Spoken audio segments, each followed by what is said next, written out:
ಮಾನ್ವಾಲ್ ಹೊರದೇಶದಿಂದ ತೊಗರಿ ಆಮದು ಬೆಲೆ ಕುಸಿತಕ್ಕೆ ಕಾರಣ.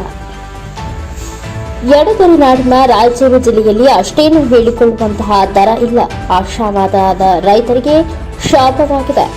ಲಿಂಗಸಗೂರು ತಾಲೂಕಿನಲ್ಲಿ ಒಟ್ಟು 7,700 ಹೆಕ್ಟೇರ್ ಪೈಕಿ 7,300 ಹೆಕ್ಟೇರ್ನಲ್ಲಿ ತೊಗರಿ ಬೆಳೆ ಗುರಿ ಸಾಧಿಸಿದೆ. ಪ್ರಸಕ್ತ ಮುಂಗಾರಿನ ವರ್ಷಧಾರೆಗೆ ತೊಗರಿ ಉತ್ತಮ ಫಸಲಿನೊಂದಿಗೆ ಇಳುವರಿ ಕೂಡ ಚೆನ್ನಾಗಿ ಬಂದಿತ್ತು. ಪ್ರತಿ ಎಕರೆಗೆ 4 ರಿಂದ 5 ಕ್ವಿಂಟಾಲ್ ತೊಗರಿ ಬೆಳೆದು ರೈತರು ಹೀರಿ ಹಿಗ್ಗಿದ್ರು. ಆದರೆ ಮಾರುಕಟ್ಟೆಯಲ್ಲಿ ಕಳೆದ ಅಕ್ಟೋಬರ್ನಲ್ಲಿದ್ದ 11,000 ಬೆಲೆ ಇಲ್ಲದೆ ದಿಢೀರ್ನೆ ಕ್ವಿಂಟಾಲ್ಗೆ 7,600 ರೂಪಾಯಿಗೆ ಕುಸಿತ ಕಂಡಿದ್ದರಿಂದ ದೇಶದ ಬೆನ್ನೆಲುಬೆನ್ನುವ ರೈತನ ಬೆನ್ನು ಮುಳುಗಿದಂತಾಗಿದೆ.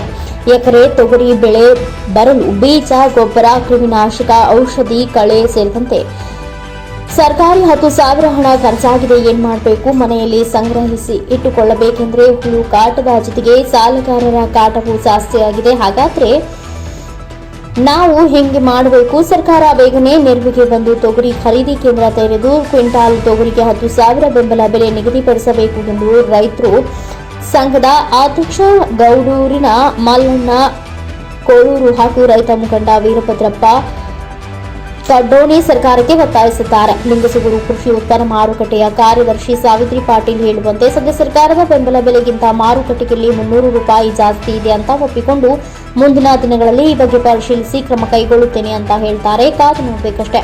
Anand Turvihal, NPS TV 4 news, Lingasugur.